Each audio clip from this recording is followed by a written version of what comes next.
आणि यानंतर आपल्याला पुन्हा एकदा कोल्हापूरला जायचं आहे। कोल्हापूरमध्ये आज ऐतिहासिक असा मराठा मोर्चा निघालेला होता आणि या सगळ्या संदर्भात अधिक बोलण्यासाठी रणजित माजगावकर आमचे प्रतिनिधी आपल्यासोबत पुन्हा एकदा जोडले गेलेले आहेत। माझ्यासोबत माजी गृहराज्यमंत्री सतेज पाटील आपल्यासोबत आहेत। आपण त्यांच्याकडून जाणून घेणार आहोत की आज वडोलीने जे वक्तव्य केलं एकूणच या संपूर्ण मोर्चांसंदर्भात काय आपली प्रतिक्रिया आहे।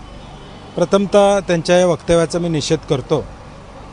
मराठा समाजाचा पूर्ण अपमान करण्याचं काम या वक्तव्यातून या ठिकाणी होतं आहे। मुळात भाजपचीच भूमिका आहे डिवाइड आणि रूल, आणि या भूमिकेतून या मराठा मोर्चाचं लक्ष विचलित करण्याचा प्रयत्न होतोय का अशी शंका या ठिकाणी निर्माण होते। आणि म्हणून मंत्री असणाऱ्या माणसाने हे वक्तव्य करणं हे दुर्दैव आहे।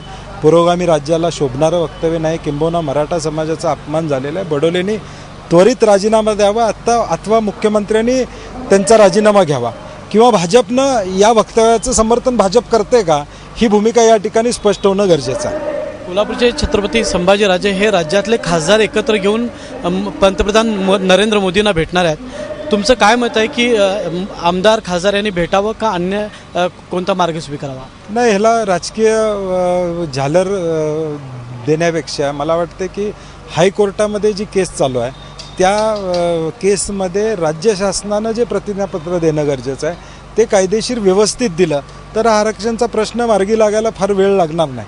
परंतु कोर्ट कचेऱ्यामध्ये हा प्रश्न भिजत ठेवायचा ही भूमिका भाजपची आहे का अशी शंका या ठिकाणी निर्माण होते। एकूण आजचा जो मोर्चा होता उच्चांकी मोर्चा होता, काय सांगाल या मोर्चा संदर्भात? नाही, प्रचंड शाहू महाराजांच्या भूमीमध्ये सर्व समाजातील लोक आज एकत्र आलेले आहेत। मराठा समाजाला न्याय मिळाला पाहिजे यासाठी आज लाखो लोक कोल्हापूरमध्ये आलेले आहेत। राज्याचं आणि देशाचं लक्ष लागलं होतं की कोल्हापूरचा मोर्चा कसा होणार, आणि एक अभूतपूर्व मोर्चा अन्यायाच्या विरोधात न्याय मागण्यासाठी मराठा समाज रस्त्यावर आला आणि त्याला लोकांनी प्रचंड असा प्रतिसाद त्या ठिकाणी दिलेला दिसून येतो।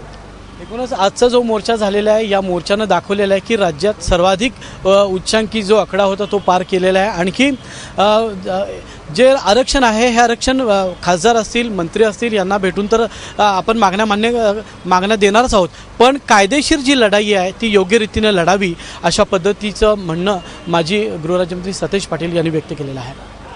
त्याचं रणजित धन्यवाद तू दिलेल्या सगळ्या सविस्तर माहितीबद्दल।